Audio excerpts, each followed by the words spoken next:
There you go. Fantastic. That's perfect. Hard to miss that one. And that was great, John. Thank you so much. And it's great to see everybody here. Wow, we have a lot of participants here. This is good to see. And I did want to thank John for hosting the meeting tonight for our office, and also just recognize Councillor Carr, who John mentioned, as well as Councillor Carr's office. And then Hannah Tellier is also here so Jane from Councillor Carr's office, and Hannah from our office is also here as well, who helps to represent the Old Ottawa East area. And so super happy to have everybody from our offices. This has been an issue that we have really worked on for 6 years now. It's since day one of when I was elected. Our team has done a lot of projects on this, which you'll hear about later tonight. There were some delays as a result of the pandemic with the TMP itself and this particular project. It did change a lot about how we move about the city, and staff are going through now to look at those impacts and post-pandemic impacts as well. But I'm glad we're here now with the upcoming TMP update, and we'll be able to talk about the Lees Field impacts, the AVTC, and of course we've been really pushing to say that portion over the river, the expensive portion there, the portion that runs through that area, needs to change and be preserved for better use. And I also want to thank councillor colleagues for the discussion on this, and Deb Lightman, who is leading the TMP, some of the TMP work here, for being with us. They've also come out and been in person. We've walked the area quite a bit, and it's such an important piece for residents and communities on both sides of the ward boundary. So thank you again for getting to this point. We did a lot of work in the official plan as well. I'll talk about that later, but this is a piece that now we're in the here and now for this particular segment, which is a really important piece. So John, I guess I'll pass it over to Councillor Carr to make some introductory remarks. Thanks very much, Councillor Mallard, and thanks to your staff that are online tonight, Hannah and John. I'll just mention, you mentioned Jane from my office. I've also got Megan from my office as well. This is really Councillor Menard's meeting specific to the portion in his ward. It was noted by Jonathan that a large part is in Alta Vista. Specifically, I think it's about 5.4 kilometers. So it is very well loved green space currently. This is a hot button item in my ward as well. And if I had to look through my email, and I would say that probably there's probably about 15 to 20% of the ward that wants it built now, wants to put cars on it. There's probably about 20 to 25% that want to retain it in the hope that one day they could have transit through it. Probably 35 to 40% want to retain it in the master plan and hope it never gets built because they love the green space. And then about 10 to 15% that want to remove it completely. And I would say for my section of that piece, because it's so big, when I explain that if we remove it completely, that could put the lands up for development and for disposal, that they tend to switch into hoping that it just gets retained in perpetuity and not built. So I understand how complicated this topic is for everyone, but really happy that Councillor Menard and his staff invited me tonight. Thank you, Councillor Carr, and thank you, Megan, for coming. I didn't see you come in, so I didn't mention you. And yes, it is a complicated issue, and we do appreciate all of the collaboration between our offices on this, and a whole bunch of issues between the wards. It's what happens when you're boundary buddies in the city. All right, so that takes care of the greetings and the introductions, and so thanks everyone for coming in, and thanks for all the participants for sharing. And now we're going to get into sort of the story of the AVTC. Again, very brief story. So looking into this, the very first proposal for any such roadway, at least that I could find, was from 1965.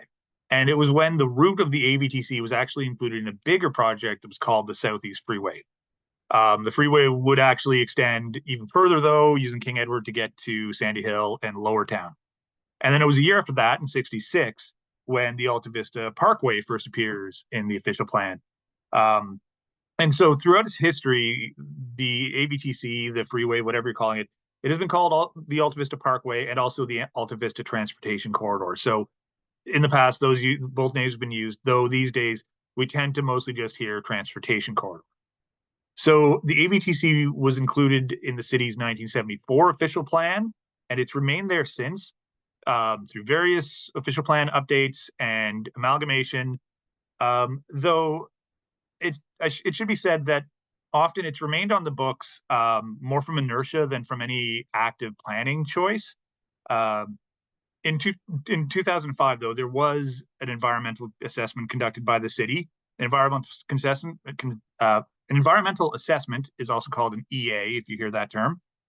And so that was done in 2005. Fortunately, or however you want to look at it, that is expired now. So no work could be done under that environmental assessment. So going through quickly the route of the AVTC, it seeks to connect Walkley Road all the way up to the Queensway through sort of what's now sort of a green corridor Councillor Carr was talking about, through Alta Vista, through Herdman Park, and then across the river through Old Ottawa East. The corridor begins at the Walkley and Conroy intersection, and then the green space runs sort of north. It's sort of alongside like Featherston on the west side for Bid, and then sort of along Hague, and then it meets up with Smythe in behind Hillcrest High School. Fun note, my cousins went to Hillcrest. This section, as Councillor Carr noted, is currently just greenery. There's pathways, there's public access, there's allotment gardens that are used by residents. So that's sort of what the state of it is right now. Sorry. I did go too far there. So after crossing Smythe, I apologize. I skipped a slide. I'm going to have to just catch y'all up. It crosses Smythe. It cuts, like, sort of loops around the Ottawa Hospital, the general campus, the general hospital, as we always used to call it when we were kids. And then it cuts through Herdman Park.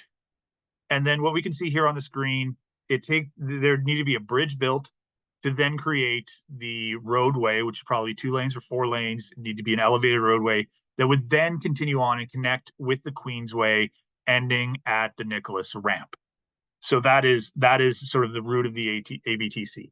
Now, what I skipped accidentally, I'm going to talk about here now, is the Hospital Link Road, which most people are probably familiar with.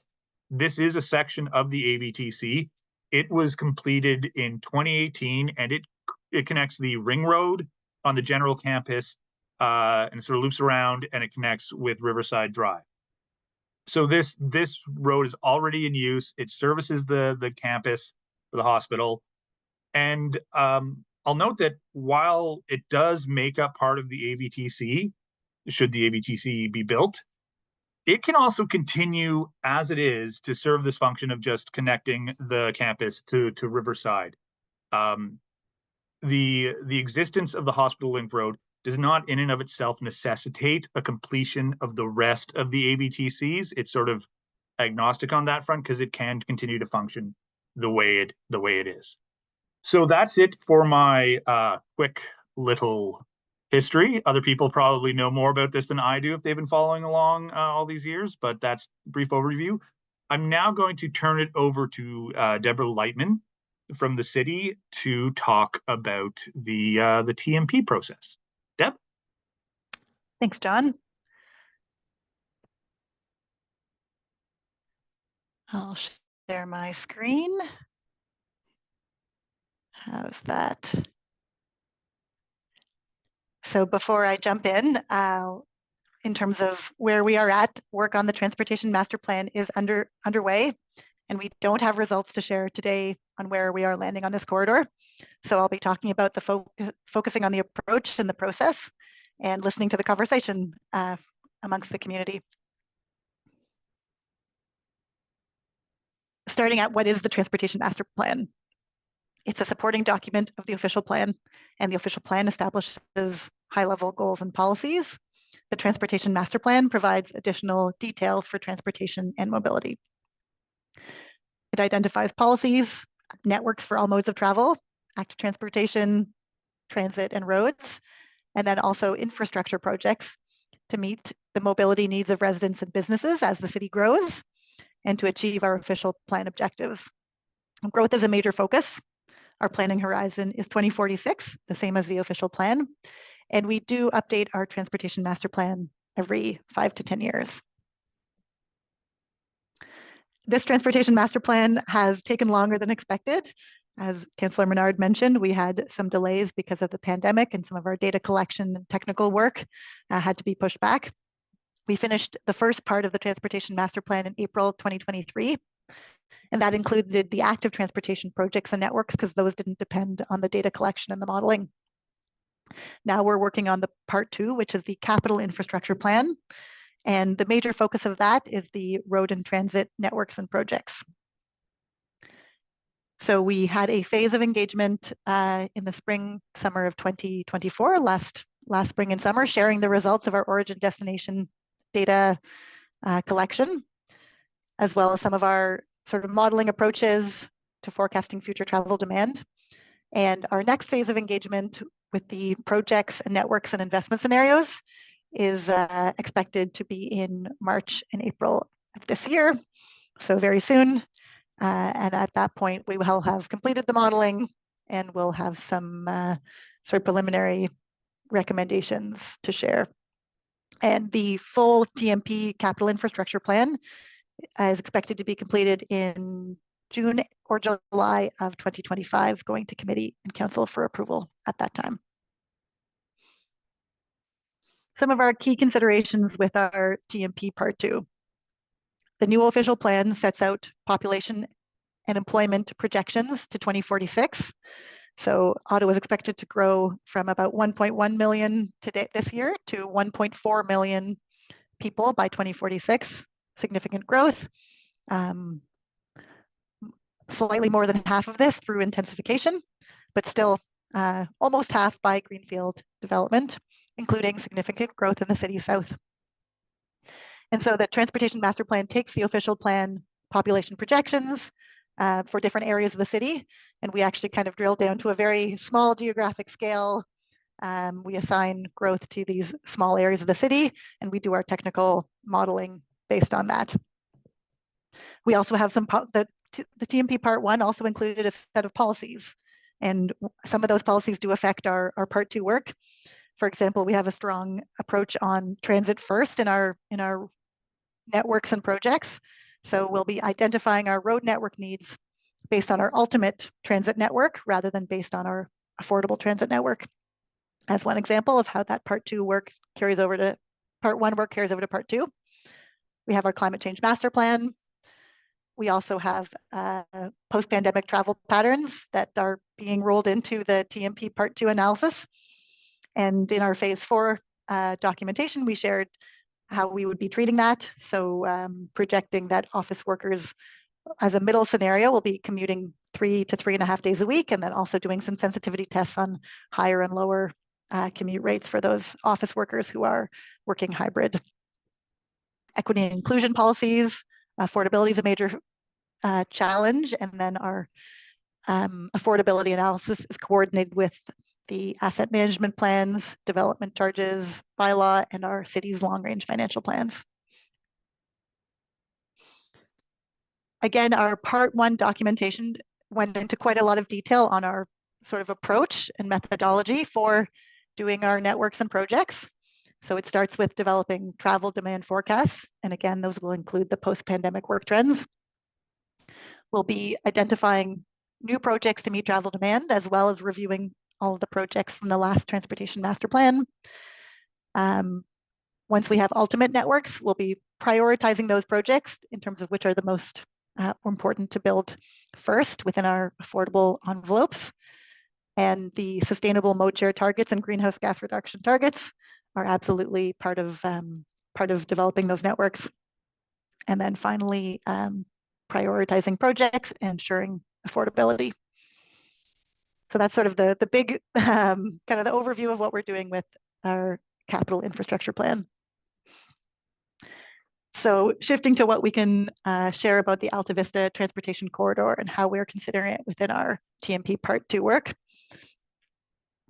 Just as a kind of quick refresher, in 2013, The Transportation Master Plan did look at the need and justification for this project, and it was identified that this capacity was needed even after O-Train and investment in transit, given the significant growth in the south of the city. So it was carried forward to the road network concept, which is a very, very long list of road project needs, most of which were not affordable to build out to 2031. It was not included as a kind of high priority affordable project to build in any in any of the project buckets. And then it also showed up, this is our, from the last Transportation Master Plan, it was identified as a transit priority corridor on the southern section from Walkley, connecting into the transitway by Riverside. So jumping to our current Transportation Master Plan, I think the big message is that we are looking at a variety of options, and we are taking a slightly different approach of considering the north segment separately from the south section. I wasn't part of the last Transportation Master Plan, but from what I've seen of the documentation, it was seen as a sort of single package deal. This time around, we are separating out those two independent questions of what is needed and what, if something is needed for road and transit, what would be the right design or facility type. So the north section from Riverside into Nicholas and Highway 417 does not have much of a transit network connectivity function. So the options there are really no transportation facilities or a road, 2 lanes or 4 lanes with buses and mixed traffic as needed. In the south section from Walkley to Smythe and then to Riverside, there are sort of more different possible combinations. Certainly active transportation only would be one option. A bus only 2-lane road connecting to the Southeast Transitway and Line 1 at Herdman Station is one of the options being considered. A 2-lane road with buses and mixed traffic, again, being considered. And again, those buses could still connect to the Southeast Transitway and Herdman Station. 2 bus lanes, 2 general purpose lanes, or a 4-lane road, and we'll be certainly doing significant analysis on these 2 sections in this project. And there's that final note. Thanks so much, John, for sharing the sort of design context and project context that the recommendations will certainly acknowledge that part of this has already been constructed. So it could stand alone, as John said, or it could connect in. And all of our options would include any kind of road or transit facility, would include active transportation facilities in line with the city's complete streets policy.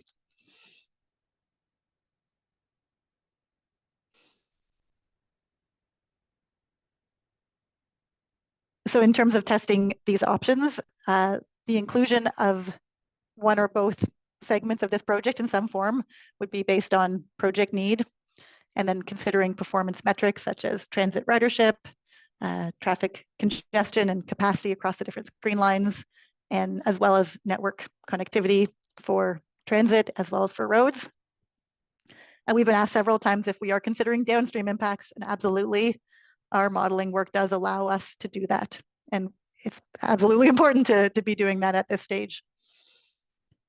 And then if any projects are carried forward to the ultimate network, then they would be prioritized against other projects for inclusion in the affordable network. And then the affordable network are projects that we would expect to build to the 2046 horizon. So we are close, as I mentioned, March, April is not that far away. We are close to hopefully launching our next phase of consultation when we provide the analysis and recommendations on the Alta Vista Transportation Corridor. So the draft TMP capital infrastructure plan is expected to be shared at that time with our road networks and projects, kind of ultimate networks, as well as the higher priority affordable projects to build. We'll be doing virtual and in-person public consultation events, and we expect those to be kind of geographically focused. So different south, east, west, central, and there'll be sort of online tools map-based engagement tools and a lot of materials that we'll be putting out at that time. Feel free to email us anytime.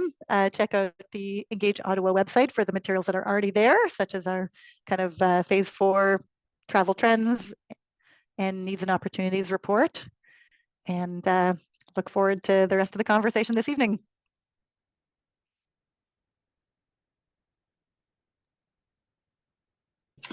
Thank you Excellent. very.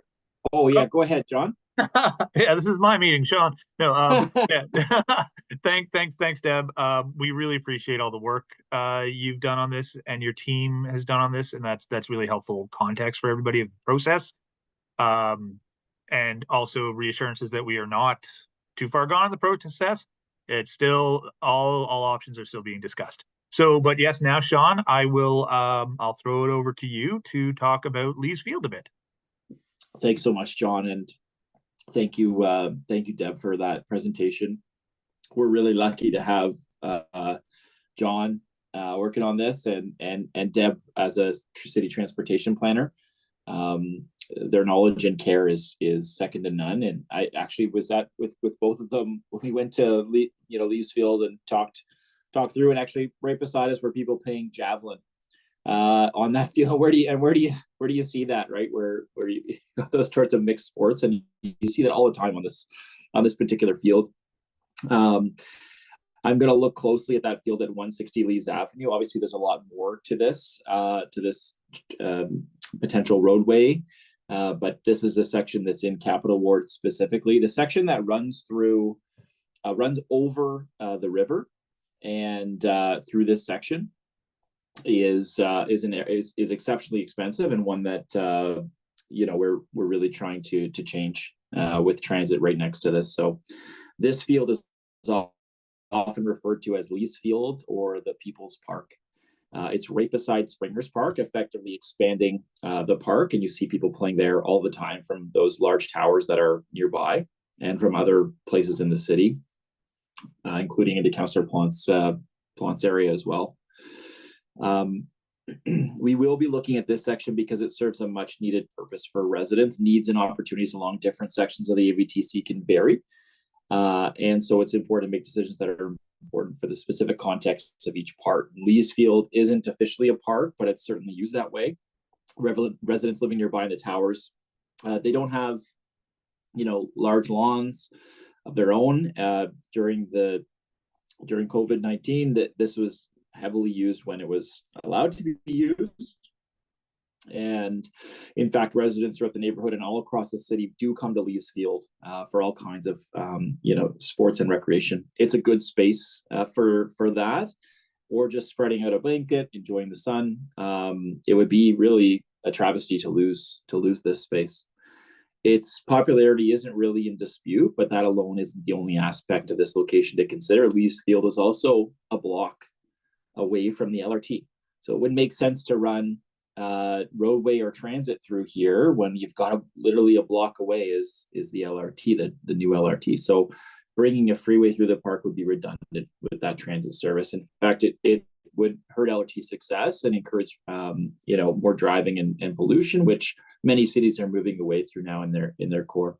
And aside from air pollution, there are other important environmental considerations. A freeway between a park and dense residential buildings will bring a significant amount of noise pollution, a known contributor to negative mental and physical health outcomes. And by removing grass for more concrete, we'd just be exacerbating the heat island effect, making our neighborhood less inhabitable.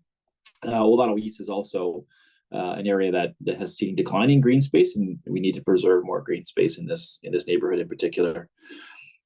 Just looking at Lees Field and what we've been doing in slide 12, I know that this is an important issue to people in the community and a defining issue for the future of our city. And since coming into office, we've really been working to save this area and keep the AVTC from crossing the river, and including going into that NCC space on the other side of the river as well, which could, there's still a potential for a transit link from Walkley to Herman. There's a major transit hub there. In our first term, we really conducted a research project on the AVTC to help determine the utility and potential detrimental effects on the neighborhood and the city of cutting through Lees Field. We conducted awareness campaigns via email blasts and our Capital Ward bulletin. We took opportunities to speak with residents, staff, and other councillors about the future of this project. We also encourage people to write in during the official plan process around transportation concerns and how we build our city. And you know, hundreds of people took up that call. This past summer, we conducted a door knocking campaign. We knocked on just about every door we could in Old Ottawa East, speaking with neighbors and dropping off flyers. And as part of that, we ran a petition collecting over 2,000 signatures. So it's an important issue, and you all know that because you're here now. There's about 150 of you here with us, and that just shows how important this issue is. On slide 14, just looking at Lee's Field and what could be in store for it in the future. When the new TMP is finalized, the decision before first committee and then council will be whether or not to include the People's Park as part of that, the AVTC. And at that juncture, staff will have made recommendations for what goes forward to committee and council. It's really up to city staff and to hear this feedback and consultation. So it's our position that the majority of the field needs to remain as open green space. The neighborhood needs the park. It is well used and incredibly beneficial. And that said, the city may also look to add some, potential housing in the area as well. You have to be, this is important green space in this area. So obviously, if there's any development in the area at all, it should be porous so that it wouldn't block access to the substantial service that the park provides. And we want to make sure that it serves city goals for sustainability, livability, and equity, and keeping a park in this space meets all of those goals. So I'm going to just turn it, there's a lot more to be said about this, and I'm sure you'll have questions. I'm going to turn it back to John for the rest of the agenda, and then we'll move on in the presentation. Thank you, Sean. You know what? We've been going pretty quick. This is going well. So we are already now into our questions and comment section.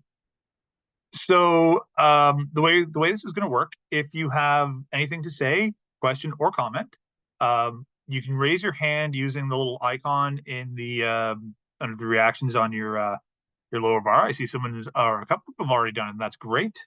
When I call on you, I'll ask you to unmute yourself, and then you can speak. And then if it's a question or something that requires more discussion, I can then direct it to the appropriate person, whether it's Sean or Councillor Carr or city staff. And then please mute yourself when you are done. And yeah, so let's get right into it. One other thing I'll say is that I'm going to call hands as I sort of see them. So it may be slightly out of order, and I apologize for that. But it's just often hard to perfectly keep a queue in these things. So first up, I see Tom Scott. Tom, can you unmute yourself? Yes, good evening. I'm the current chair of the Old Ottawa East Community Association Transportation and Infrastructure Committee. But the first thing I'd like to say is I acknowledge that I'm where I am. I'm sitting on the unceded and traditional territories of the Anishinaabe Algonquin peoples, the traditional caretakers of the land and the water in the area where we sit. We are blessed in Old Ottawa East to have water on two sides of us, and certainly the one side on the Ottawa River where we're talking, but more importantly, the Rideau River, because that's where we're thinking about a crossing. And it is a traditional water course for the Anishinaabe Algonquin people. And I would like to submit our sincere, I'm not going to say it. We are very pleased to be allowed to participate on the lands where they have been traditional stewards. And I'm surprised that no one else in the start of this program acknowledged that approach. There are so many things to say about this, from the TMP process to all of the things that have changed since the time this process began. And the two big items that I want to bring to everybody's attention is the official plan of the City of Ottawa, which says it does not want to have roadways paralleling its transit systems. So already we have an LRT in place, and we're talking about running another system that comes down to run parallel to it. The second part of this is Ministry of Transportation has already built the Nicholas interchange, and it removed 2 lanes from the overpass. So previously, when Nicholas overpass was built, lanes, 2 of them were designed to accommodate a roadway coming from the south. When MTO rebuilt Nicholas, they reduced it to 4, and they specifically said they cannot absorb more traffic onto the Queensway coming from the south. So there is no accommodation at the Nicholas overpass now for a vehicular route coming from the south. Point 1. But point 2, we have an LRT station. What should we be doing with the LRT station that's south of the river? We should be feeding it. We shouldn't be running routes parallel to it. We should find ways to feed it. And if there's a demand traffic, then that traffic should be going to that particular focal point, which strangely enough will enable us to reorient the traffic on the LRT and straighten the lines out. And as we've all heard, the LRT lines make a very unusual curve at that particular point because of the constraints. If we open up the constraints and bring new traffic in from the south, we can rebuild that particular area. So those are the 2 points I want to raise, but these are almost existential issues for Old Ottawa East. When the last time people started building this area, they dug up all kinds of weird and wonderful things that were buried underneath, including coal tar that polluted the river while they were doing it. We don't really have a good idea of what's underneath that area, and we would just as soon let it lie the way it is as a park than dig it up again. So 3 things. The route is changed quite significantly from MTO's perspective. The LRT has arrived since the last TMP was approved, and we have a very significant pollution issue in what's lying underneath those sources that we have to deal with. All of those things mitigate against trying to put in a 50-year-old roadway plan coming up from the south. We can do better. Thanks. Thank you, Tom. I appreciate your comments and all of your sort of work on this. Clearly, that's very helpful. I don't know if any of the councillors wanted to respond. I mean, there wasn't a question there, but definitely a lot of stuff to talk about. No, I don't think there was a question there. Good to get to the next question or comment. All right, excellent. The next person I saw come up was Alexis McKenzie. Alexis, can you unmute, please? All right. Can you hear me? Yes, we can. Okay. So I live in one of the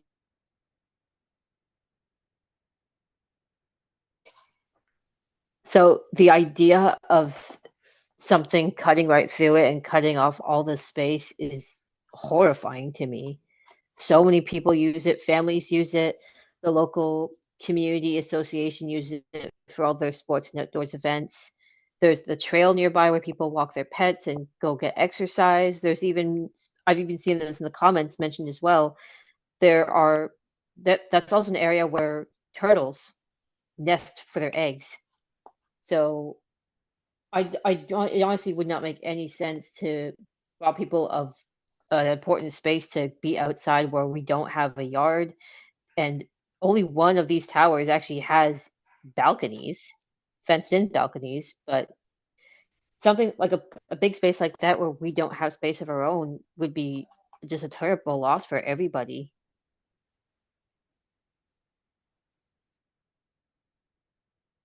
Yeah, those comments are appreciated. I'm not sure if there was more you wanted to say, but we recognize that, and every time that we talk to people in those buildings or knock on doors there, they say the exact same thing, that it would be a huge travesty to lose that space right next to those buildings where there is not a lot of other green space there.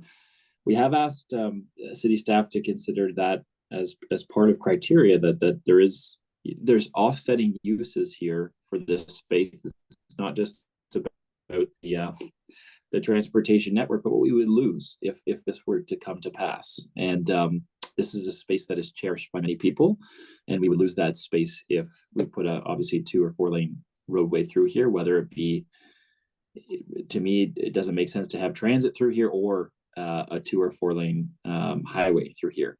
So those gardens that are worked on right beside the buildings as well, and all of the recreation activities that exist here, as well as, obviously the Springhurst Park connection and the new Day Chalet development, there is a need for this space here, and losing it would be unacceptable. So just appreciate your comments. Yes, thank you, Alexis. It's good to hear from people on the ground. It's important. It's important for staff to hear that. Next on my list is Kyle and Erica. Whichever of you wishes to speak, please unmute yourself. Hi, I'm just wondering, with it being discussed as a transportation corridor, is there the possibility of it being used for solely active transportation, and for that bridge over the Rideau River being a pedestrian bridge? Is that something that's being considered? Or? So, did you want to jump in, Deb? Sure, I can speak to that. For the northern section from Riverside over to Nicholas and the highway, we do have a active transportation bridge right next to the O train, so in very close proximity. So that would not be a strong possibility. But in the southern section of the corridor, where we do already have some kind of a mix of paved multi-use pathways and informal sort of more dirt paths through that segment, active transportation only would certainly be considered. Thank you. Does that answer your question, Kyle? Yeah, sorry. I was just kind of wondering because with the whole new development, the Day Chalet, like you mentioned, that area doesn't really have a pedestrian link across the river. So yeah, anyway. I will just mention, if that's okay, just that there is, Old Ottawa East is a wonderful community association, and they have done a lot of work. People have pushed, like John Dance and others, to get that bridge, the pedestrianized bridge over the canal. And so Flora connects up with Clegg and Fifth Avenue, and then there's advocacy work going on now to see about further connecting Clegg with a pedestrian bridge over the Rideau River in the future, which to me would be a wonderful spot for that type of connection. There's also the Rideau River footbridge that connects up with Gigi's Field.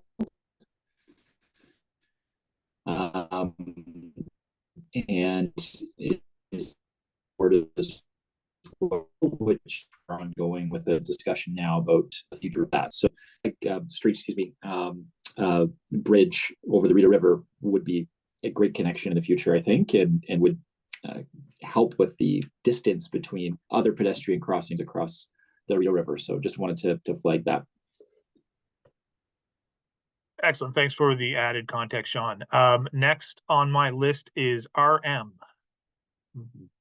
Whatever that may stand for, RM, please unmute yourself. Hi, apologies. I only heard about this meeting like 20 minutes, and before it happened, I wasn't able to fully set up. I'm Ricky McMullen. While I am in a college where I do spend a lot of time out there, I just wanted to elaborate on my comment earlier. I find it kind of absurd that we are even considering that this may be an option as a highway for private motor vehicles. The very last thing we would need will be another expressway to downtown. And I was just wondering if the MTO has said that they cannot add more capacity there, why were we even considering it as an option in the first place? This is kind of like our Ottawa Spadina Expressway moment, if you will. Anyway, I am quite against it being a highway plan. That is all I really have to say on the matter. Thank you very much. Thanks for that and for the Spadina reference. Deb, I don't know if you have any insight into the issue of capacity with connecting up with the Queensway there with the MTO work. I don't have details on that myself, but I don't know if you do. I did check with a colleague on this earlier today, and the MTO's work did change what the connectivity would look like there. A new structure parallel to the existing structure would be needed to connect in to Nicholas at that kind of signalized ramp terminal. So the cost would be higher than it was previously expected to be in the environmental assessment, but the kind of capacity and connectivity would stay the same as had been kind of identified in that 2005 EA document. Great. So it is still feasible, but it would be more expensive, and the technical difficulty would be there more structures, more cost.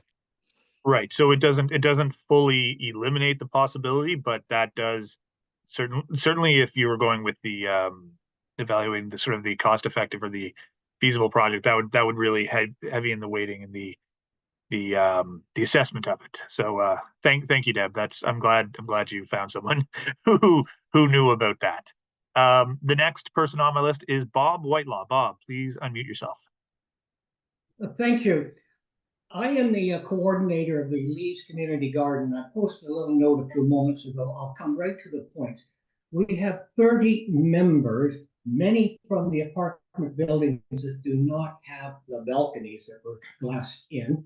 We have the 30 members. We've been operating since 2012. This is be our 13th year of plant. Working with Just Food, we are one of the 130 community gardens throughout the Ottawa area. We have a massive wait list, and our plans are to double the capacity of the gardens to meet the community need. We have plans working with Just Food to plant apple trees and pear trees and create a food sustainability for that area. I am only here to note and present the information that the community gardens have existed. They will continue to exist. We're looking at food sustainability, and all I want to do is add this as a point to the agenda item for discussion. I was pleased a few moments ago when I posted that little note on the chat line that immediately there were 16 hearts that came on in support of that idea. The last thing I'll make is background information. You'll notice that they are boxed gardens. We're not able to plant in the soil vegetables because of the potential contamination of the soil based upon the historic area. We understand it used to be a military repair base. And then 10 years ago, the city wanted through the transit system to take that park as a staging area for the equipment for the LRT. That was denied and changed. So the community gardens live on. I'll leave it at that for your background information. We are part of the community. We serve the community. Food sustainability is critical, and we would not want to see the loss of these gardens or our expansion plans. Thank you. Thank you, Bob. Those are great comments, and we appreciate the work you're doing with the gardens, and then speaking on behalf of them here. It is great work, and yes, it's an important part of the community. It fosters community and builds community. So thank you very much for what you do. Next on my list is John Dance. John, please unmute yourself. Thanks very much. Thanks for organizing this, Councilor Menard and John. My point is, or question is, in 37 years ago, Sean's predecessor, Nancy Smith, said building it would just bring traffic faster to the corner of Nicholas and Laurier, where it would come to crashing halt. She said it is fatally or critically flawed. I really have to wonder what's happened in 37 years that would in any way now make this reasonable when so many other things have happened to make it even less reasonable than it was before. 37 years ago, people were saying it wouldn't work. And you see the convoluted connections it has or doesn't have in the case of eastbound Queensway. It makes no sense. So I'm just trying to figure out how the city can conceivably think this will work connecting to Nicholas and the Queensway. That's my question. That is a good question, John. As you may have guessed, I did not work in the council's office 37 years ago, so I don't have direct information. And I'm pretty sure Deb's younger than me, so she probably wasn't working for the city back then either. I don't know if you have some answers, Deb. I could take a stab, but if you have thoughts, you can share them. Yeah, I think I am excited to see in our modeling, because the modeling does have all of the existing kind of road networks and volumes and capacities and future projections of those. So the modeling what it would look like, would the vehicles go if we were to provide that connection into the 417 westbound as per the environmental assessment. That's absolutely something we'll be looking at in close detail. Does that answer the question?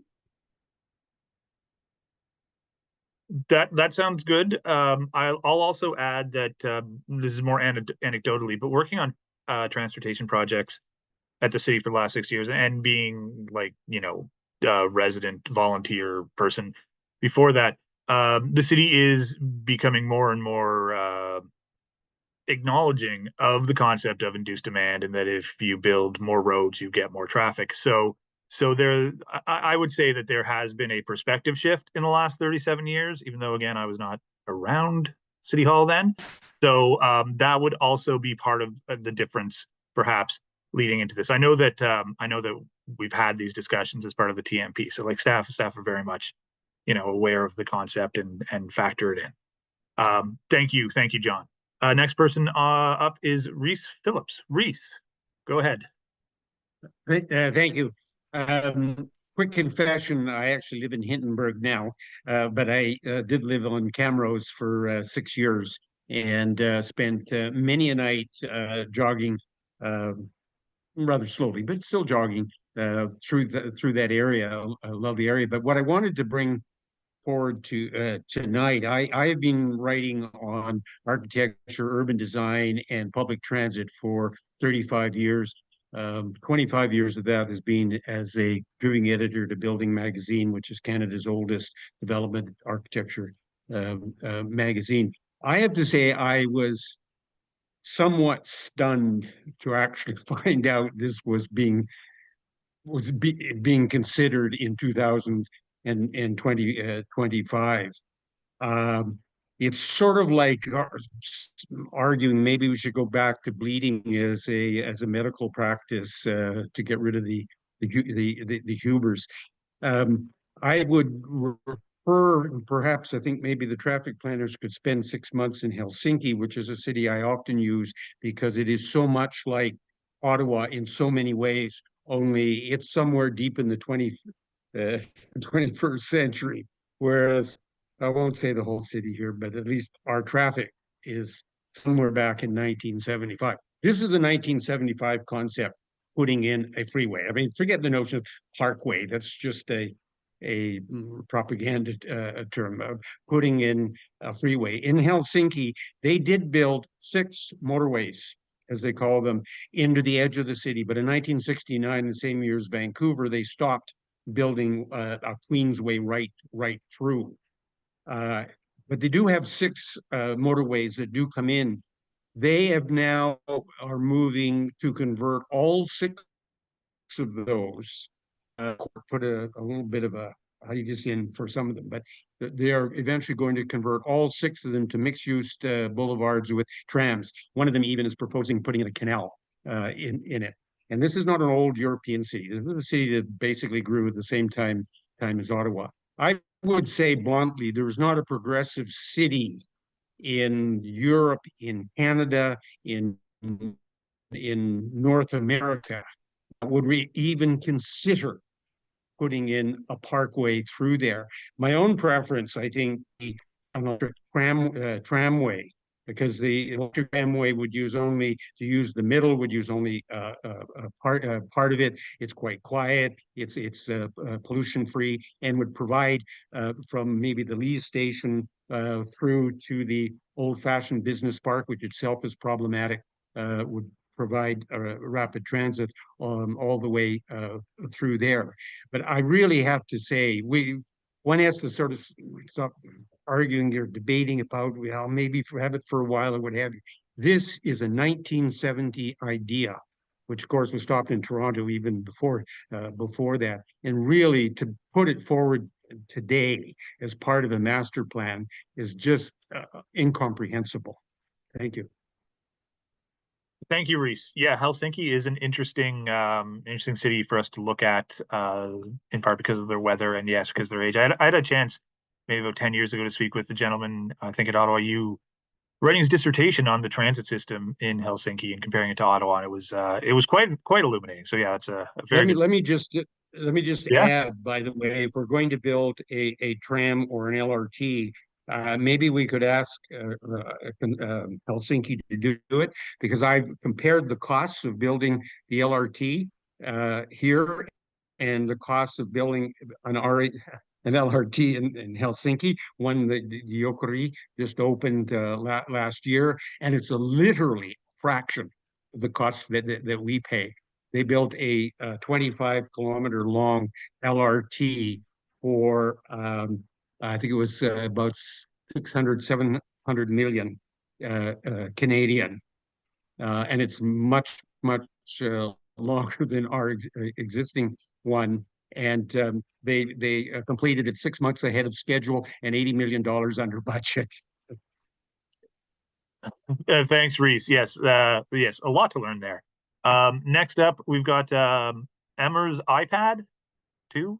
You can unmute yourself, Emmer. Apologize if I'm saying it incorrectly. Hi there. Yeah, it's Amer. It's Amer Clean. All right. It's okay. I just wanted to ask Deborah about the assumptions. You mentioned, I think, that the 2013 study of the project, the need for the project was validated in 2013.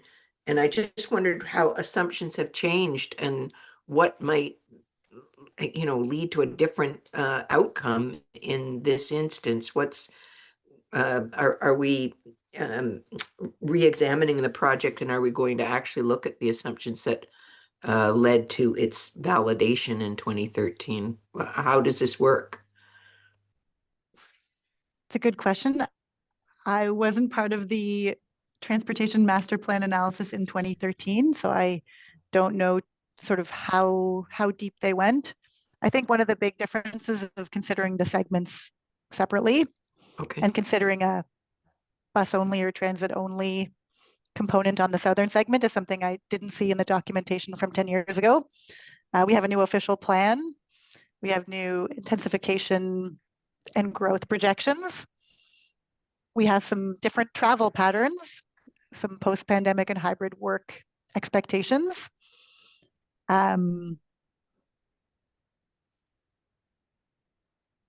So I think I think the policy context is a big is quite different now than it was then.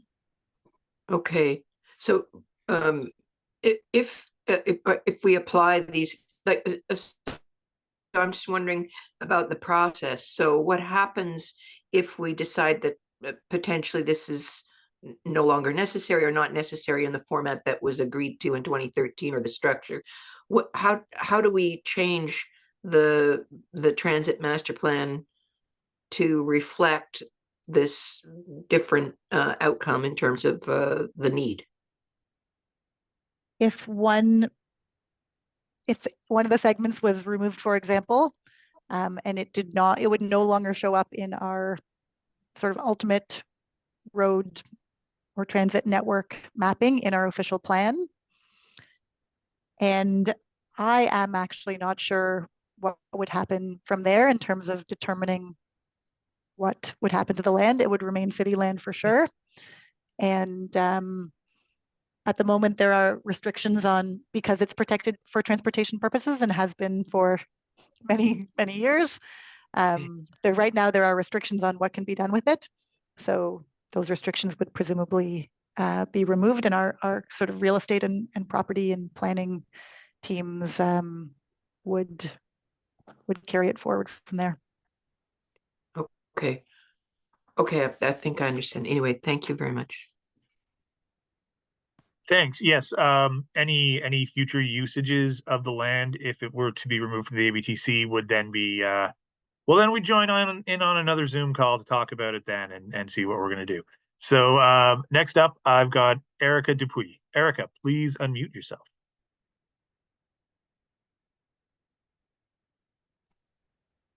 Hi.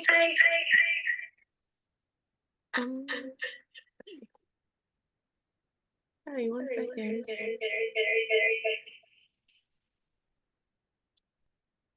Okay, there we go. Should be better. Okay, sorry. My question, very quickly. I'm just wondering, during your door knocking campaign, what's the percentage of people who have demonstrated interest in the project or like approved of the idea, maybe in the past year? I'm just asking because, if through my network or even just the comment section here today, I can tell that the majority of people are very concerned about this. So yeah, I was just wondering, what's the percentage of like approval rate that you got from the population? Sean, did you want to jump in? Sure. I'll just say, it was our office and a student that had been going door to door, and the vast majority of people were absolutely either if they knew about it, they were opposed to it, and if they didn't know about it, they were surprised that it was even on the books as potentially happening. So this was the Old Ottawa East neighborhood, but it is overwhelmingly people are very concerned about this. When you met someone at the door, they would usually sign the petition, and of course, just by the attendance of this consultation, which was many other city consultations, which don't get near this amount of people for other issues, this is very clearly people are very concerned about it. So I don't know if that, I know it's not giving you specific numbers, but overwhelmingly people are opposed to this. Right. Is there a way that your team could put the link to the petition in the comment section, just that way it's easiest for everybody, isn't it?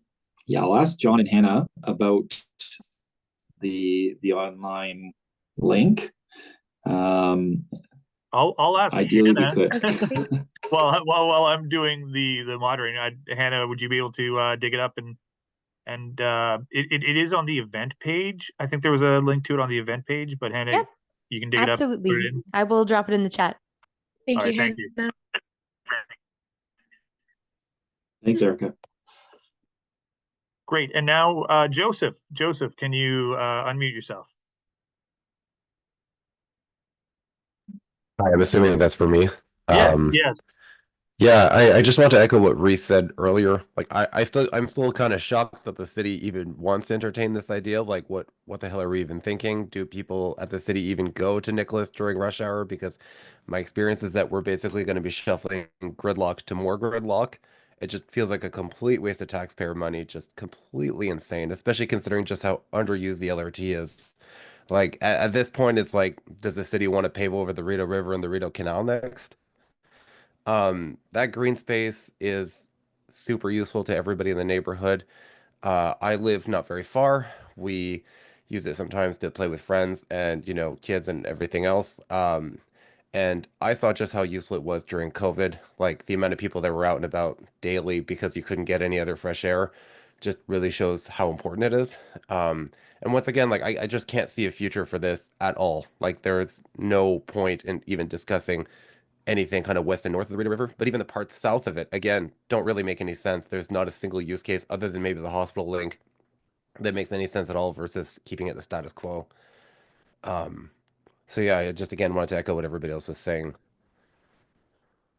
Thank you, Joseph. Appreciate that. I'll note, I just saw Hannah did put the link to the petition in the chat so people can get to it. I'll also say, Joseph, just one thing, speaking to the work that Deb's team is doing. You know, I completely understand people who are, you know, coming up and saying that, you know, can't believe we're considering this again. But Deb's team, what they're doing is they are going in with like no preconceived notions. They haven't made a decision. So it's actually people, I know there can be a little cynicism about public consultations, but Deb's team is doing a really good job of just listening to people right now and just gathering data and making sure that we have a good assessment process. So while your viewpoint, completely understand, just rest assured that Deb's team is looking at this with clear eyes, with no prejudices or anything. But thank you for coming out. We really do appreciate everybody coming out and making comments. Thanks, Joseph. All right, Christine, we're on first name basis now. So Christine and Sue. We definitely are. Hopefully everyone can hear me.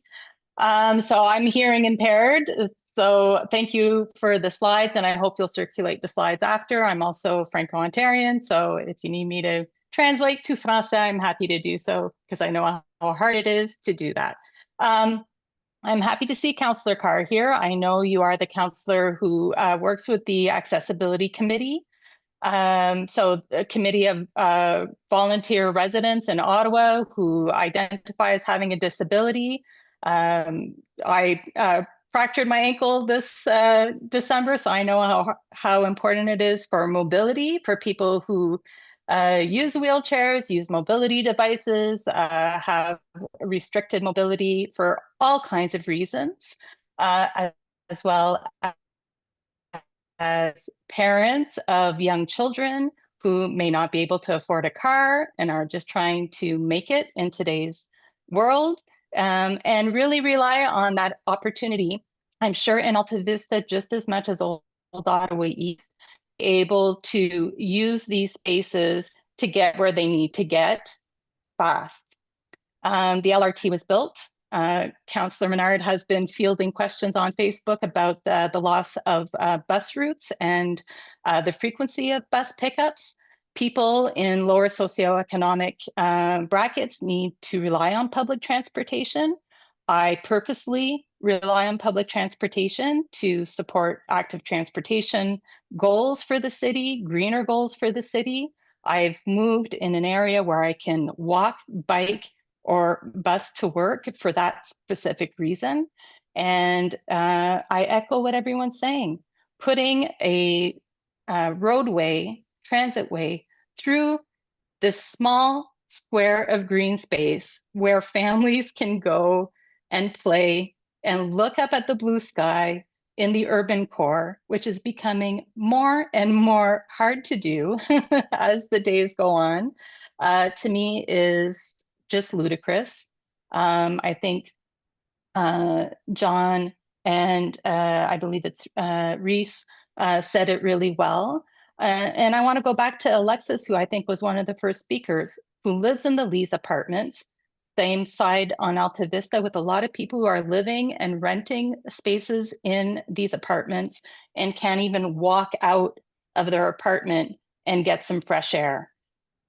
People's Park is called People's Park for a reason. I'm sure in Alta Vista, there are some green spaces that people are leveraging just as much, just to have the health and well-being that the city promised them when you're encouraging us to come down in the downtown core and support businesses and revitalize the urban core. And so in order to do that, the vision of the city is to put a transit way through, again, a small square of green space, where if you've spent time in People's Park, which we did, our community activities group, Ottawa East CAG, I'm going to do a shout out to them, did the main event this summer for the first time in 5 years post-COVID. It was a massive hit. Hundreds of people came out from all over the place. One of the events was a movie night in the park that was not well lit, a little bit dangerous and sketchy to set it up, but they did amazing with the space that they had, because we've not been investing in People's Park because of the AVTC. Hundreds of people came out. I counted 350 people of all ages, of all cultural backgrounds, different family combinations. And I'm sure in Alta Vista, I mean, I bike through there all the time. I don't know the parks by heart. I'm sure there are green spaces there. There are urban spaces for people to enjoy, gather, and live a quality of life that people in the outer sectors can enjoy as well. I pay thousands of dollars in taxes, property taxes, for a one-bedroom condo. Can we not have a square of green space that is dedicated to the hundreds, thousands of people who live in this little square to enjoy and be able to get on with their lives and benefit from active and passive transportation through the LRT and the buses? So thanks, Alexis, for mentioning that you can't walk out on the balcony. Reese, John, Duncan, so many people saying, what is it that we can't just enjoy the small urban spaces for gardens, for parks, for gathering, to see the blue sky and not have transit be the backdrop to our lives? Thank you, Christine. A lot of good comments there from the issues of accessibility to always be aware of that. And yes, we definitely need better bus service. The future of city transportation is transit. That's how we have to grow. And the main event was great. There's just so much you said. Great comments. Can't really respond to them all. So we'll move on now. Letitia, you are next. Please unmute yourself. Sorry, Jonathan, I do have one question for sure. Deb, and who presented from the project team. Are we looking at more than just the transportation impacts, pollution impacts, but are we looking at the socioeconomic,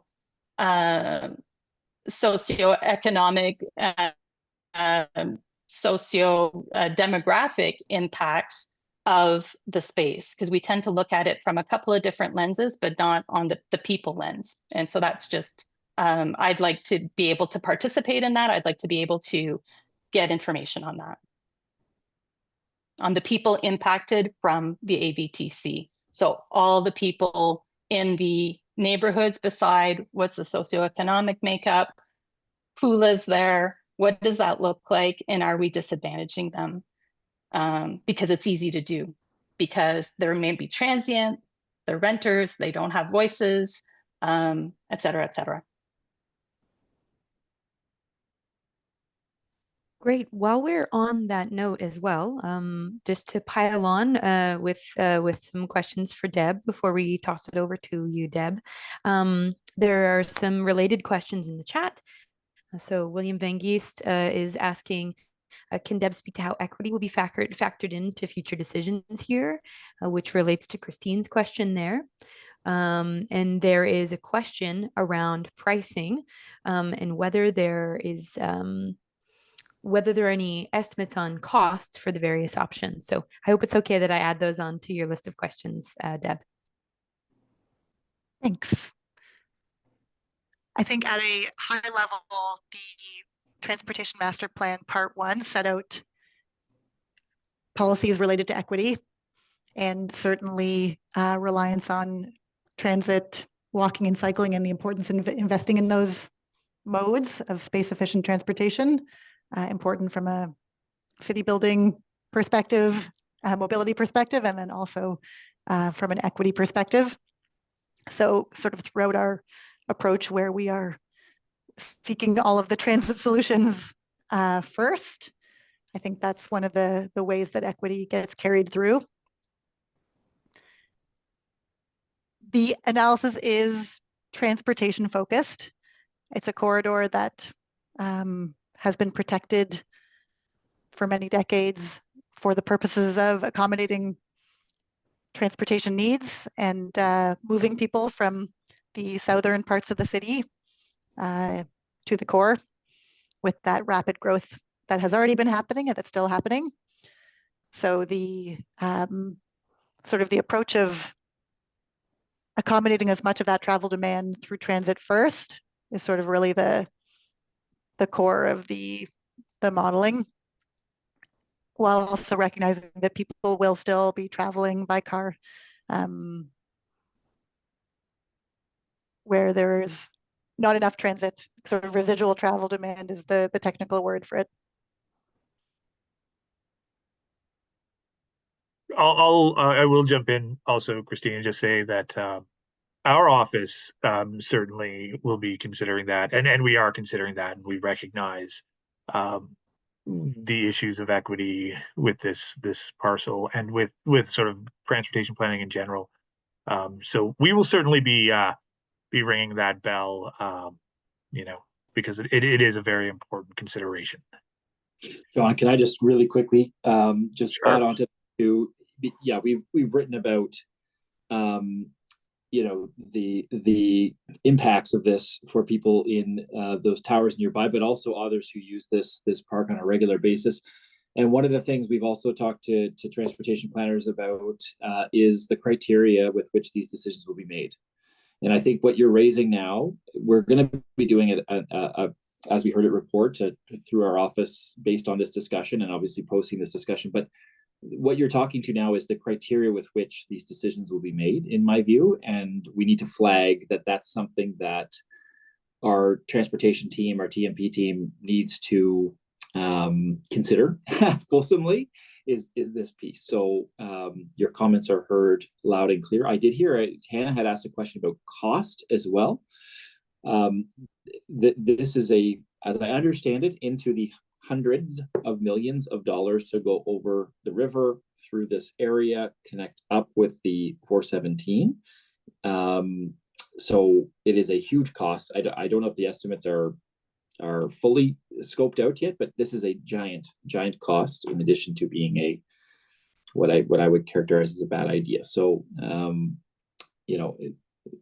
we'll hear other questions, but Christine, I want you to know that your question really speaks to the criteria which they'll be deciding on this, and I want that to be heard loud and clear.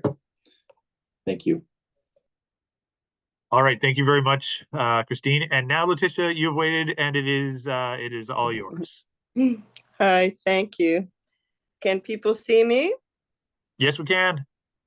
I've lived in Ottawa now for 54 years, downtown, and I live with the consequences of transportation decisions that have impacted the residents of Centertown in such an unequitable way, has caused health problems, and has made downtown a lot less pleasant.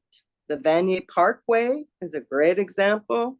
King Edward, Rideau Street, Nicholas, transport trucks going through the middle of downtown, blocks from Parliament Hill. Like, does any other national capital have transport trucks driving down the street a block from Parliament, from the center of government? And this is just one more example of the city ignoring the huge implications of their decisions for transportation in the downtown core, and ruining an area that is made livable only because of that green space. And it's not just people who live in that area who appreciate it.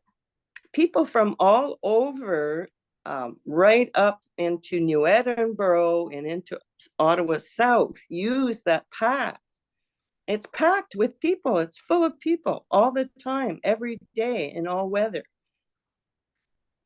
And does Ottawa actually have a climate emergency plan? And how does this decision fit with a climate emergency plan? To have more traffic coming into downtown is in total contradiction of a climate plan. Thank you. Thank you, Letitia. Those are great comments. And yes, the reminder that transportation decisions have many knock-on effects, and it's not merely about the person on the roadway, but it's also everybody around the roadway. I see Chris Nanda up next. Chris, how are you doing? Hello, how are you? Thanks again, Sean, for hosting this, and thank you, Deborah, for taking the time to talk to us. I am a member of the board of the Riverview Park Community Association. I'm the past president and chair of the Planning and Development Committee, and the Riverview Park Community Association, or the RPCA, has been on record for years as calling for the removal of the AVTC in its entirety from the Transportation Master Plan. For those of you who don't know where Riverview Park is, we are the part, the hospital link was cut through the green space near us. So there's 2 lanes right now. It could be expanded to 4 if it's built. I do realize that there's not going to be anything happening in terms of construction, even if it remains in the plan, not until 2031 at the earliest.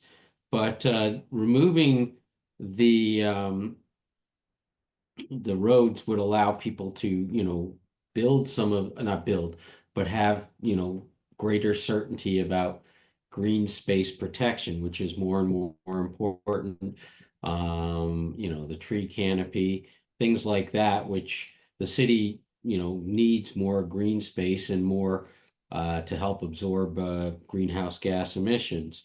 I realize, as to the concerns about if it were removed, would it be from the TMP, would it be open up to developers? I'm not an expert on this, but I wonder whether it couldn't just be designated as parkland and permanent green space, and not parkland like Lansdowne Park, but true parkland. People have talked about the previous speaker just talked about the climate change, the climate emergency plan. I don't see how building something that will lead to induced traffic demand. If you build a road, they will come and get clogged up.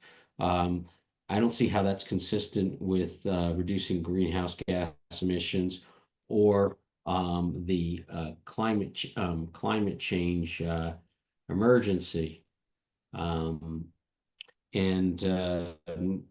Also the cost of building the road, we don't know what it is, but the city is already strapped for funds.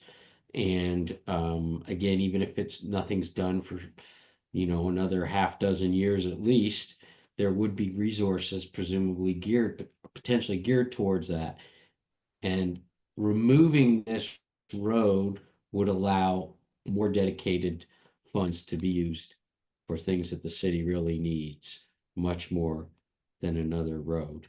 I'm not a planning expert, but several other people have pointed to the examples of other cities which have whether it's Seoul, Korea, or whether it's Helsinki or other countries where they've actually, rather than building roads, Portland, Oregon, they've actually converted old roads back into usable public space. So let's skip a step and not even build the thing. Thank you. Thank you, Chris. Very good points. Regarding what would happen next with the AVTC, any parts of it that might not wind up in the AVTC, again, that's future discussion, but it is certainly an interesting discussion. And I'll just say, I know where Riverview Park is. It's got a special place in my heart. My dad lives there. So good work over there, Chris. I noticed that Councillor Carr has her hand up. So Councillor Carr, did you want to say something? Yeah, thanks very much, Jonathan. And I don't think you ever told me that your dad lives in my ward, but anyhow. He doesn't. He lives in Sean's Capital ward. Ward. Oh, okay. Yeah, that's the great thing about Riverview Park is that it's split between the two of us. So, okay, so he's on the on Sean's side. Yeah, I just wanted to respond to Chris's points. I think what's important to understand is that there's two parts to the discussion. Part of the discussion around the transportation master plan are the points that the options that Deborah put up on the slide earlier. The discussion about the future uses, as Jonathan said, are a completely separate discussion. And, you know, certainly in Alta Vista, you know, we've talked a lot about the Lees Park because that's the focus of the meeting. But, you know, I have 420 garden plots in the Kilbourne allotment gardens, which in a time of food insecurity are so important. You know, there's food that's growing for the shepherds of good hope. I would hate to see, personally, you know, the conflation of the decision to remove the corridor end up in a decision for the lands to move to disposal. So I think it's really important just to highlight the fact that we need to focus the discussion, you know, what the future of the lands is not tied up in the transportation master plan discussion is what I'd like to say.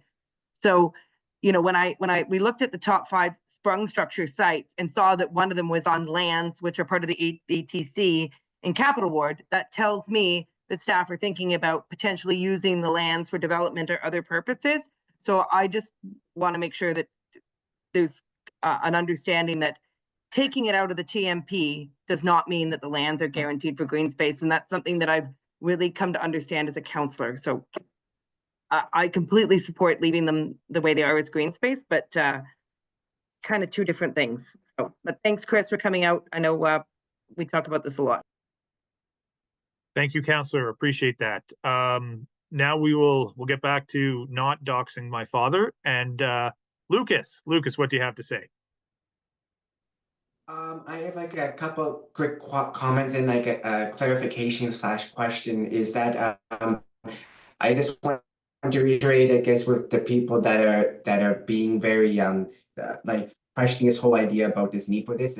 Is there is there some stats on if there's a absolutely need that like there's a traffic jams in the area that this could be alleviating, or is it just a part of the plan? With the transportation, is it because it given with the public transit, is there going, because I don't want to assume, but is there in Ottawa, if the public transit is fully utilized by public, or is it mostly empty like the LRT and the buses? So compared to, I guess, my understanding is the Toronto GTA is very well used with public transit. So I would really hope that the city does a good smart choice of whether or not to use this corridor with road. And then lastly is that I was heard that earlier in this discussion, there was that some field with the GGs. Is that the one with the Lee's campus with the U Ottawa that they might be getting rid of it? Like, it's underutilized or what? Okay, Deb, I'm going to throw those transportation questions to you in a sec. But first, regarding the Lees Field, no, we're not talking about the like football and soccer field with the stands behind the campus. I know exactly what field you're talking about there. We're talking about the green, like the grassy patch between Springhurst Park and the towers, a little bit, just a few blocks west of the campus. So no, it's not the GG field. No. Okay. Okay. Now, Deb, can you take a crack at the transportation questions? The question about does that work? Yeah. Yep. The sort of existing current usage of our transit system. OC Transpo publishes perhaps quarterly ridership reports, and certainly there was a big drop during the pandemic, and transit ridership has been recovering since then. So As of fall of 2025, some routes are fully back to the pre-pandemic levels. Others are still lower than that. And looking out into the future, as the city grows and people keep wanting to move around, our projections do show that we'll have some of our lines will require more infrastructure or be at capacity in the future. And a lot of what we're proposing and looking at in the transportation master plan is where do we need to increase the transit capacity of the transit system to move more people. Thank you. And sorry, you had a question? It was the first one you asked. It was about the need for the AVTC is based, like, sort of what traffic was it based on? Like, yeah, like, yeah. If there's some justification, if like why, like, even though it's decades old, but like, is there like a traffic jam somewhere else that this could be alleviating this Alta Vista Transportation Corridor? That's why they're still keeping it on the books. Yeah, great question. In the last transportation master plan, the way this was reported on is we look at it's called like a screen line. So we sort of draw a line across a big long area of the city, and we look at all of the roads. This is also for transit. We do this for the same thing of transit moving across a screen line. So we look at sort of all of the vehicle lanes that can move people from one area of the city to another. And then we also look at how many people will be wanting to make that trip. And that's where the previous conclusion that the even after the O train line 2, which is now open, even accounting for that capacity, the expectation was that more vehicle capacity would be needed to move people from the south of Ottawa into the core. And the sort of where exactly do they go? That's sort of what the modeling looks at like, but it's sort of it's a regional movement of people from the south into downtown, looking at transit and road needs and sort of how much transit can we add there. And after that, how many people will still be trying to move by car? Is there, so you said with the buses, like, is this including the LRT? Is it back to pre-pandemic levels too, or the LRT, like the Confederation line as well, or no? Confederation line, I'm not sure. It probably is in OC Transpo's sort of fall 2024 report. I think they do track the bus ridership and the train ridership separately. Okay, thank you. All right, thank you for the questions. It is getting a little late, and I see more people with getting their hands up, and that's great. So I'm going to try to go quickly. So just if everyone can try to be succinct, including myself. Robert Burley, you're next. Please unmute yourself. Good evening. Can you hear me? Yes. Super. I'm Rob Burley. I'm a new resident of Old Ottawa East. My family and I moved here in the summer. We are in Lees Park every day since we moved. I want to thank the two councillors for organizing this meetings tonight, and thank you to Deb Lightman for taking the time and seeming to have a very open approach to the comments that you're receiving and the questions. I do have a question for you, Ms. Lightman.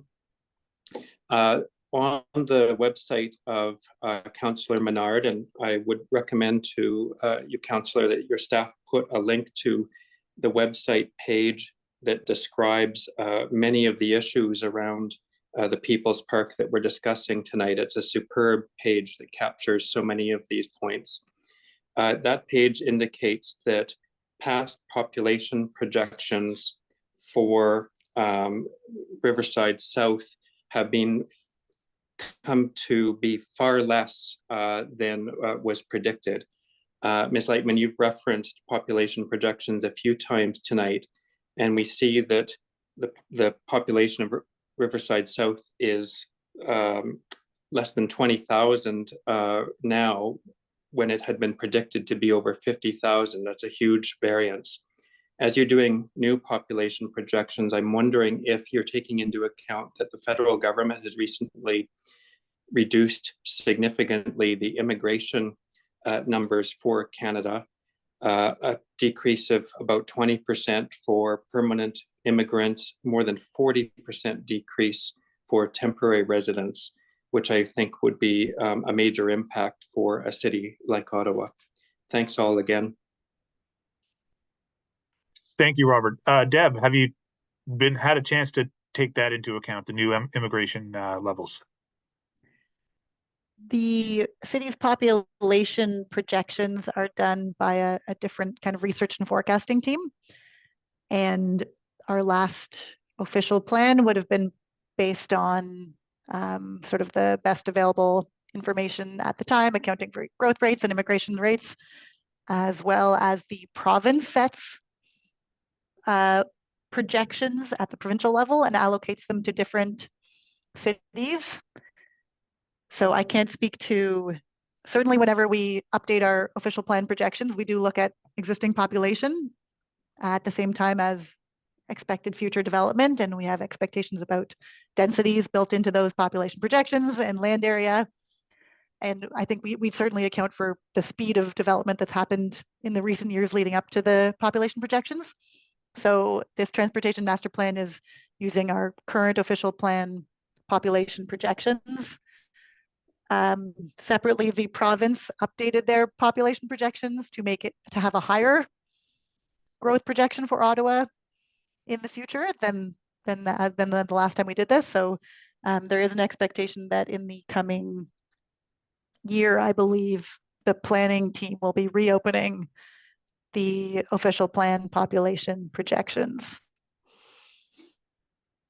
All right, thank you, Deb. Appreciate that. It's definitely tough with the other levels of government. Mark Templin, you are next. Please unmute yourself.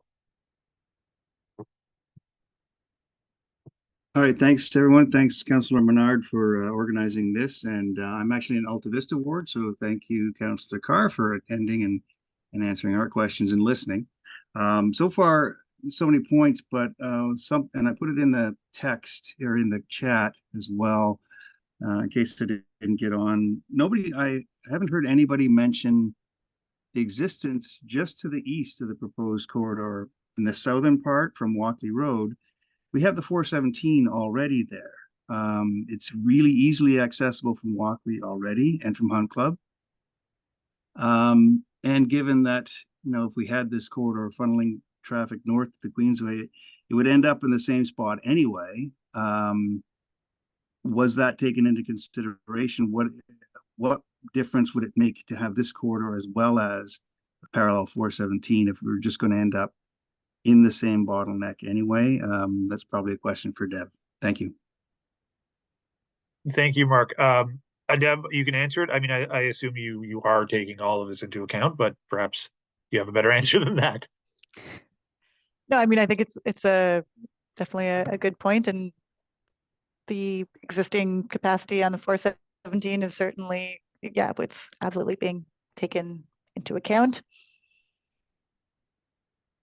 Yeah, and obviously it's changed with the pandemic, so all of this stuff has to be sort of taken into account new now. But it is a good point to make sure that the other routes are, if there are other routes, there are other routes to be considered. Jacob Hendren, please unmute yourself. You are next. Hello, can you hear me? Yes, we can.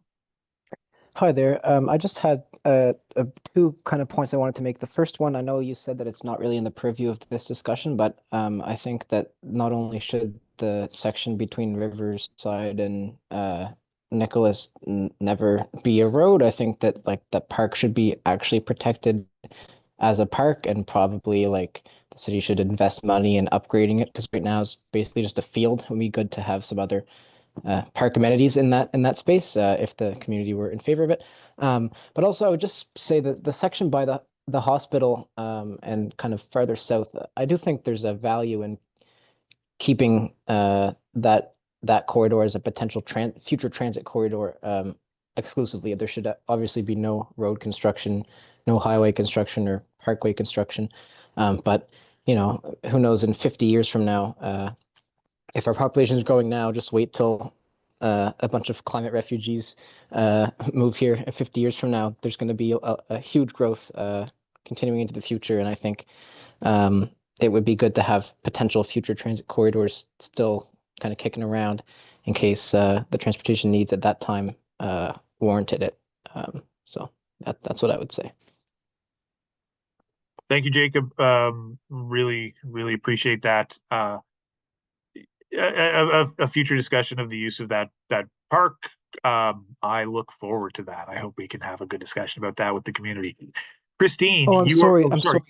I forgot one extra point. Sure. Was that there's people would say, oh, the O train's already there, but there's name one major city in the world that has a metro with only one line. It's actually Helsinki. Our friend earlier mentioned it, but pretty much no other city has a metro system with just one line. So, I mean, I wouldn't say that the O train existing where it does is a good argument against building more transit somewhere else in the distant future.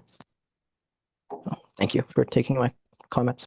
Thank you, Jacob. Really appreciate that. Christine, go ahead. Hi, I live on Chestnut Street. My house backs onto the park. I've been here for 22 years, and I have to say that the indecision like this hanging over my head at the point right now where I need to do a lot of work on my house, and if there's, it'll greatly affect the property value and the quality of life here. It leaves me, and I'm sure everybody else, like this has been going on and on, that it's not taken off the books, but it's not moving. It's quite stressful and difficult to not know from year to year. I'll just say I was part of the last discussions, and a woman, I remember, like, it's not just the people that live in the apartment buildings. Will be a lot of noise and pollution as well. A woman came to the last hearings last time, and young mother in the first apartment building that would be the closest to the highway, and said, I'm home with I was 2 or 3 preschool kids and all day, and surrounded by the Queensway on one side, the train on the one side, and then this highway on the other.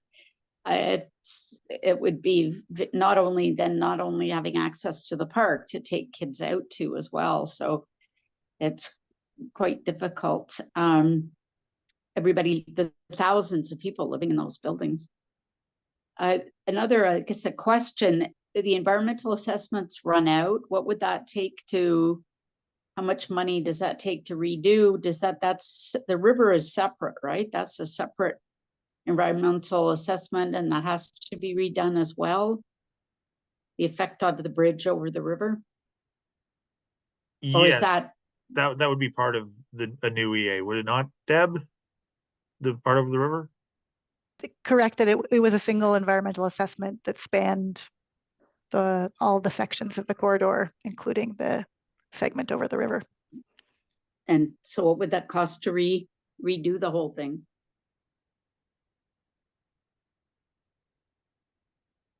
I can't speak offhand to the cost of updating an environmental assessment.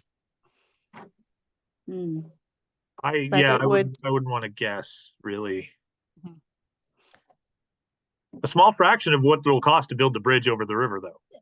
Yeah, that's true, I guess. I find it it's hard to make decisions about living in this neighborhood when the quality of life. I use a wheelchair and be able to go out into the park right near my house. It's been so beneficial during COVID, and now I have health issues that I don't travel very much. And to be able to get out there and know, just quiet green space is quite important. And I know I'm not the only one, of course. So thank you, Christine. Those are good points. I can try to dig up sort of typical costs of EAs, and I'll try to share it with you later. I don't know how quickly I can find that out, but I'll try to maybe get a ballpark. Next on my list Oh, sorry. Next on my list is Michael Semborski. Michael.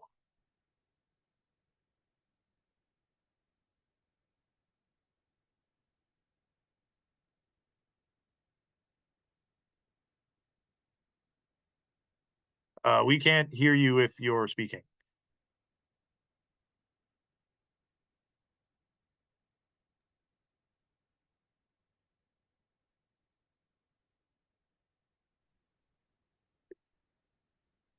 It's still not working. Why don't I let you try to figure that out? You can, if you interrupt us, you interrupt us. And I'm just going to move on to Jim McAvoy, and then Michael will try to come back to you. So Jim, you can speak now. All right, everyone can hear me? Yes, we can. Great. So I guess more comment, but kind of directed at the TMP team. You're welcome to comment back if you want or not. So first off, for that patch of land right next to Lee's, it does seem like the option is road or nothing, which I think it makes sense. Anything north of Herdman, it's going to be an absolute pain in the ass to even integrate that into the road system. So I think that's good to just have nothing as the option for that patch. Going south down that corridor up into the Kilbourne Gardens, I think is actually a very opportunistic transit corridor, whether that be a tram or buses, like Transitway, or extending line 3 from Herdman down that way. I think that would be a very good use of that space. But I think that putting cars down there is just going to compound our problems with traffic in the city. So just kind of wanted to comment on that. And if the TMP team wants to say more, please feel free. And if not, thank you very much, everyone, for being here and Thank you, Jim, for the comments. Yeah, a lot of support for transit. There's there's always support for transit in our neighborhoods around here. Rick, you've got your hand up, and unless Mike comes back on, you will probably be our last comment. So have the last word. Hi. Yeah, I'll just make this quick. We talked about induced traffic and stuff like that. So a big factor in whether you want to put this freeway through or not depends on forecasts of future demand of people living in the southeast of the city. Is that correct? I don't know who's going to answer that. Can you hear me? Oh, there. That is certainly a component of the analysis. Okay. Just something that doesn't need an answer is, I wonder how much money Mr. Sutcliffe got from developers that are developing that land there. But my other point is, in other words, we're going to demolish a park and a lot of green space for people that are using them now, and people that exist now for people that don't even exist at this moment, have no need to travel that route at this moment. Is that correct?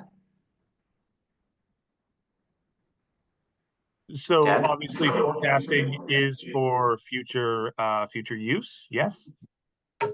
What forecasting certainly does. Yep. Yeah. So those people don't exist yet, right?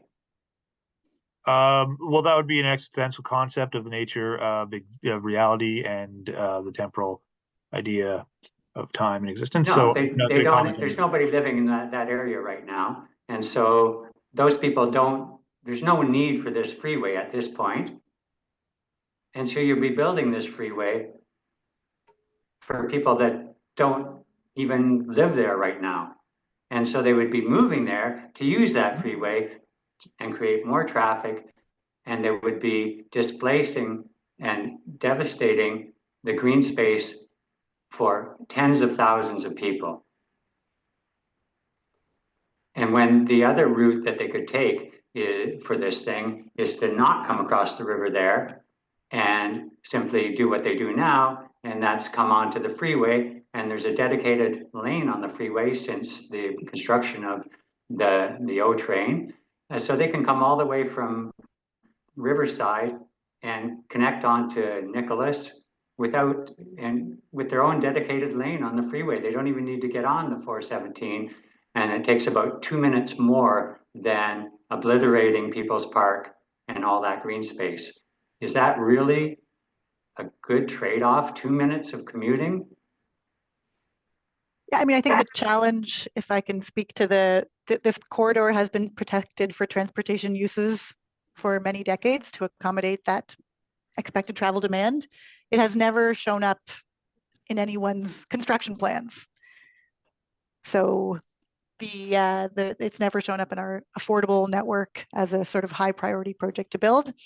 So what the transportation master plan will be looking at is, do we need to continue to protect that corridor for some or all of that corridor for future transportation uses? And maybe it's a good opportunity for me to thank everyone for the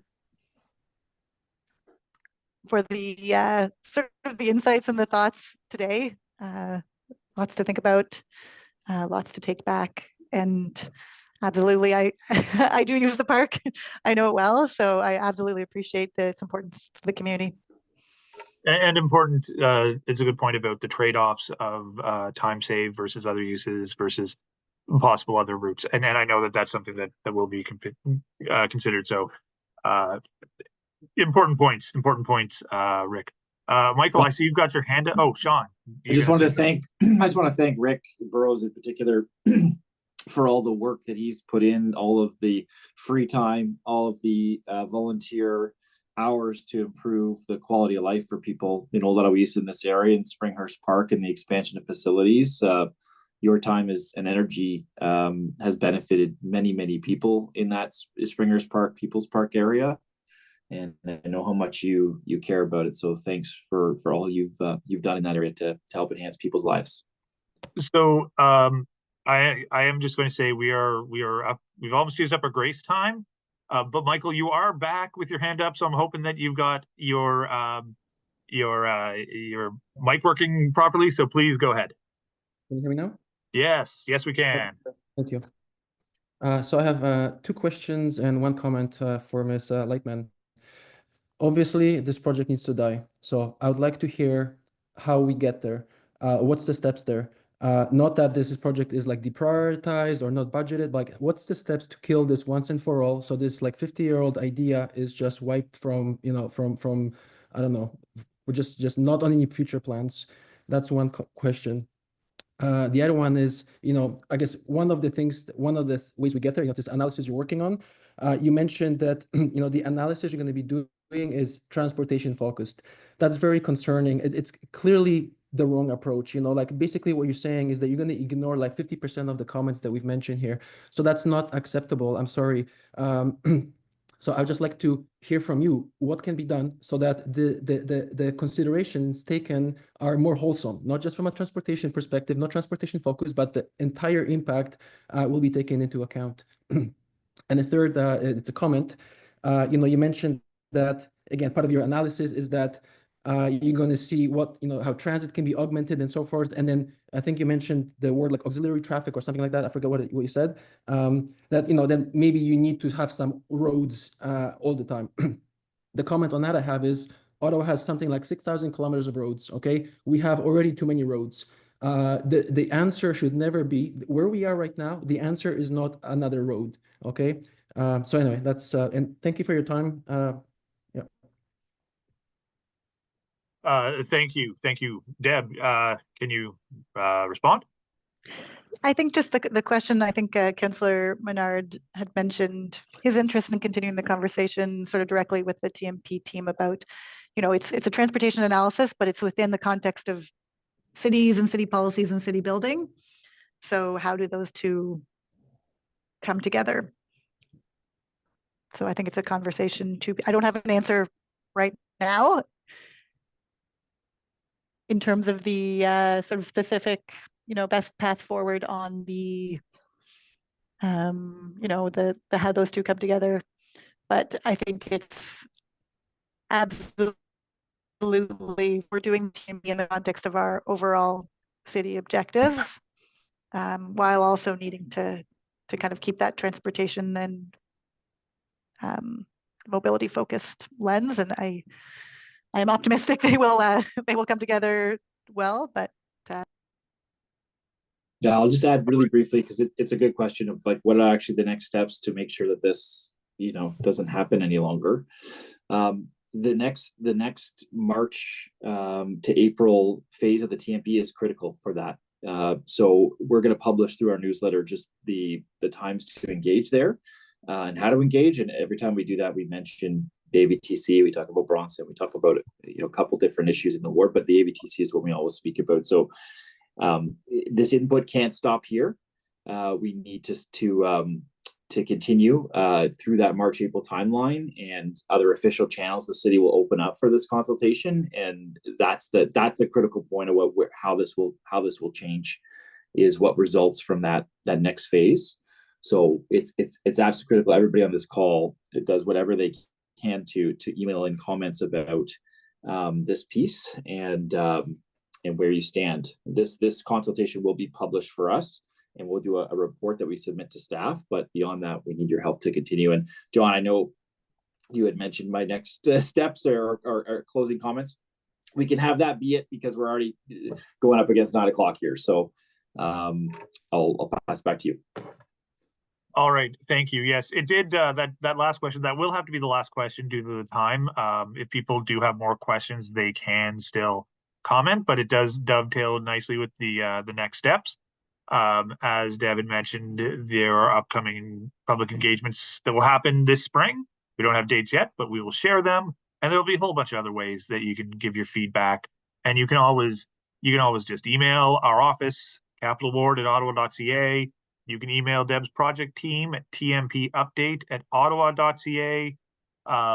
All of this information, if something went by on the screen and you didn't catch it, again, just email us. Happy to share this. We'll also be writing up an as we heard it, so we'll have a lot of information to share through that. But if you can't wait for that, if you're too eager, just drop us a line. Councillor Carr, I didn't know if you might like to have something more to say or something to speak to on the last question.